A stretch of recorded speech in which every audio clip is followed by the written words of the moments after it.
Hello दोस्तों, welcome to my YouTube channel Maa associate. दोस्तों, Maa associate YouTube channel में एक बार फिर से आपका स्वागत है।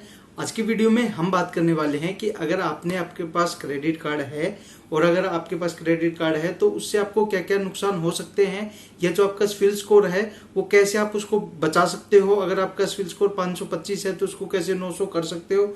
सिविल स्कोर के बेनिफिट तो आपको पता ही है कि क्या फायदा होता है, लेकिन जो सिविल स्कोर है उसको कैसे आप बढ़ा सकते हो, उसको कैसे इंक्रीज कर सकते हो, तो इस वीडियो में हम बात करेंगे। बात क्या करेंगे इस वीडियो में, हम कुछ टॉपिक्स हैं, जैसे आपके क्वेश्चन है जो हमें कमेंट बॉक्स में मिलते हैं, उसके रिलेटेड एक वीडियो बनाई है, जिससे आपके जो मेन इंपॉर्टेंट क्वेश्चन है क्रेडिट कार्ड को लेकर, बैंक लोन को लेकर, सिविल स्कोर को लेकर, वो सारे उस टॉपिक पे क्लियर हो जाते हैं उस वीडियो में।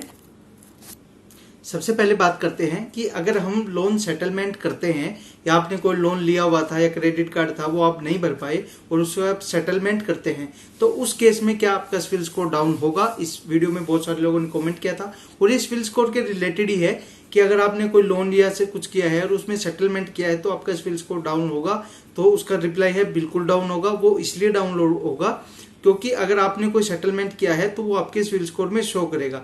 जब भी कोई आप अगर आगे लोन लेने के बारे में सोचोगे या आगे लोन लेना चाहते हो या आगे लोन लोगे, तो वो सिविल स्कोर अगले वाले को, बैंकर या जिससे भी एनबीएफसी कंपनी से या जहां से भी ले रहे हो उसको पता चलेगा कि आपने पहले ये चीज ली हुई थी और ये आपका जो है आपके जो सिविल स्कोर में शो हो जाएगा कि आपने सेटलमेंट किया हुआ है। इसलिए आपको क्या फिर आगे बेनिफिट कम होंगे, आगे लोन लेने में कम। ऐसा नहीं है कि बिल्कुल लोन मिलेगा नहीं या आपको क्रेडिट कार्ड बनेगा ही नहीं, लेकिन आपको दिक्कत होगी। फॉर एग्जांपल क्रेडिट कार्ड छोटी सी बातें हैं, लेकिन अगर आपका कोई सेटलमेंट किया हुआ है नॉर्मल, तो अब अगर होम लोन लेने के लिए जाओगे उस समय आपको दिक्कत आ सकती है कि आपने वो सेटलमेंट किया हुआ है। एक और बात करते हैं सेकंड नंबर पर कि अगर आपका कोई पेमेंट है, क्रेडिट कार्ड की पेमेंट है या कोई भी ईएमआई जो है एक दिन ड्यू हो जाती है, तो उस केस में क्या होता है। तो दोस्तों साथियों, ये ड्यू होने का मतलब ये है कि फॉर एग्जांपल आपको 20 तारीख को ईएमआई देनी थी और आप 21 को पे कर रहे हो, तो उसमें भी आपका जो है लेट फाइलिंग फीस भी लगेगी, आपकी डिले पेमेंट भी लगेगी और सिविल स्कोर में भी इफेक्ट होगा। लेकिन उसी केस में दूसरी चीजें हैं कि अगर आपकी 20 तारीख ड्यू डेट थी, आपने 20 को ही कर दी या 19 को शाम को की दी, जो कि वो आपके क्रेडिट कार्ड या लोन या किसी में भी जो अकाउंट है उसमें अपडेट नहीं हुई, तो उस समय क्या है, ना तो सिविल स्कोर आपका डाउन होगा, ना आपकी कोई जो है कोई चार्जेस आपको पे करने पड़ेंगे। बिकॉज वो इसलिए क्योंकि जो है ग्रोस टाइम जो बैंक या क्रेडिट कार्ड या एनबीएफसी कंपनी 1 से 2 दिन का ग्रोस टाइम रखती है, वो वही रखती है जो कि बैंक की ट्रांजेक्शन्स के अंदर। ऐसा नहीं है कि आप पेमेंट लेट करोगे तो दिक्कत होगी, तो फिर प्रॉब्लम होगी, लेकिन आपने पेमेंट कर दी और वो बैंक में अपडेट नहीं हुई, तो उस केस में आपको ये फायदा मिल सकता है कि अगर पेमेंट अपडेट नहीं होती, अगर आप लेट पेमेंट करते हो 1 या 2 दिन, तो आपके सिविल स्कोर में इफेक्ट पड़ेगा। और दोस्तों अगली बात करते हैं क्रेडिट कार्ड के रिलेटेड कि सिविल स्कोर कैसे बढ़ा सकते हैं उसके रिलेटेड। अगर आप जो क्रेडिट कार्ड की पेमेंट टाइमली करोगे तो जो है आपका सिविल स्कोर सही रहेगा। आप ध्यान रखना है, अगर ड्यू डेट 20 तारीख मानी जाती है तो आप 16-17 को पेमेंट कर दें, जिससे कि आपको बेटर होगा। आपको 20 से पहले उसी बैंक के उसमें अपडेट होना जरूरी है। अब बहुत लोग कमेंट कर रहे थे अगर हमारा 30 दिन लेट हो गए तो क्या हमारे सिविल स्कोर में इफेक्ट होगा, तो बिल्कुल होगा। वो इफेक्ट आपका सिविल स्कोर कम हो जाएगा। अब एक पूछ रहा था भाई कि अगर 60 डेज अगर डिले हो जाती है तो भी आपका सिविल स्कोर बिल्कुल डाउन होगा, यानी आपको एक भी दिन अगर लेट करते हो तो वो आपके सिविल स्कोर में शो होने लग जाएगा। तो कहने का मतलब है आपको अपना जो है क्रेडिट कार्ड की पेमेंट बिल्कुल टाइमली करनी है।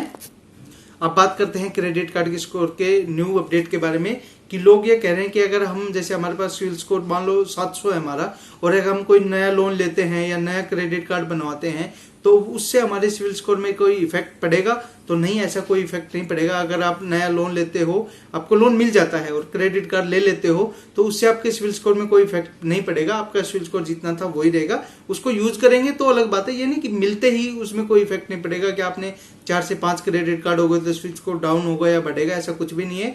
आपका ऐसा कोई इफेक्ट उसमें नहीं मिलेगा। अब बात करते हैं कि बहुत सारे लोग पूछ रहे हैं कि मेरा एक जो क्रेडिट कार्ड है या लोन है वो पिछले 5 साल पुराना है क्रेडिट कार्ड, तो क्या मैं उसको बंद करवा के नया बनवा दूं तो उससे मेरे को दिक्कत होगी, या मेरा वो बंद हो गया है तो उससे कोई प्रॉब्लम होगी, या मैं चालू रखूं।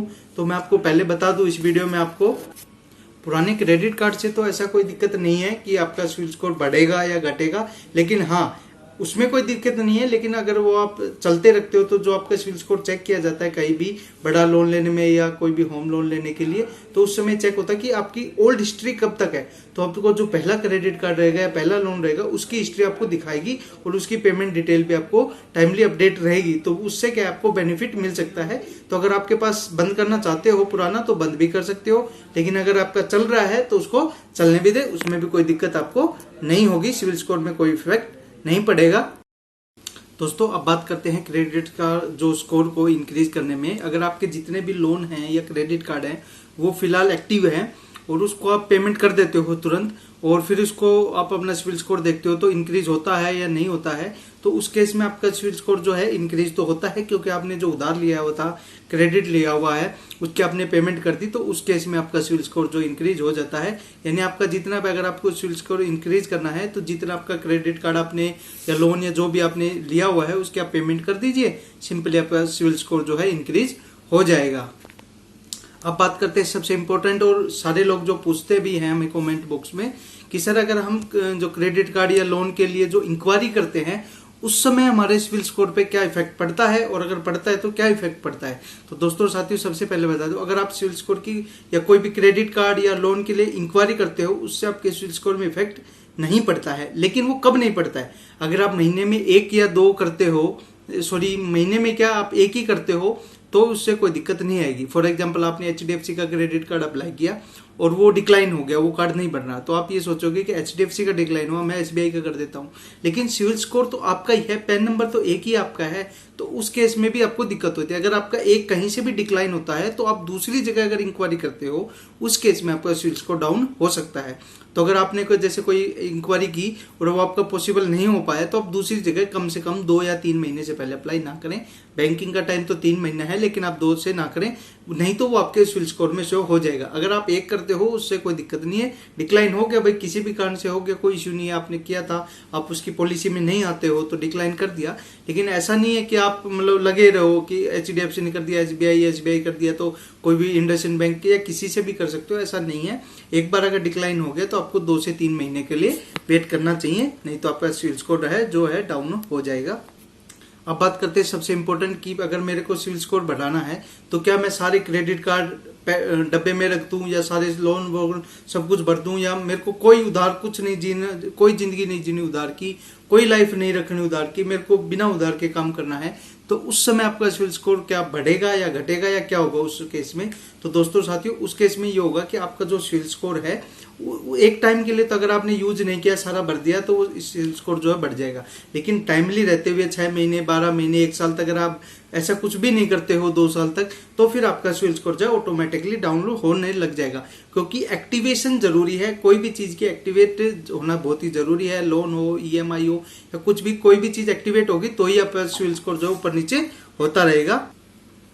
तो दोस्तों और साथियों ये कुछ बेसिक्स जानकारी हैं, बेसिक जो आपके सिविल स्कोर को रिलेटेड, लोन के रिलेटेड हैं, जिससे कि आपका सिविल स्कोर आपका जो अगर 500 है तो 800, 1000, 900 हो जाए और वो इंक्रीज हो, जिससे कि आपको अदर देन बेनिफिट मिलते रहें। तो इन छोटी छोटी बातों का आपको विशेष रूप से ध्यान रखना जरूरी है। जैसे आउटस्टैंडिंग जो बैलेंस है उसकी जो पेमेंट है वो आप टाइमली करें। अगर आपकी EMI जा रही है तो वो टाइम से पहले करें, 2 दिन पहले कर दें।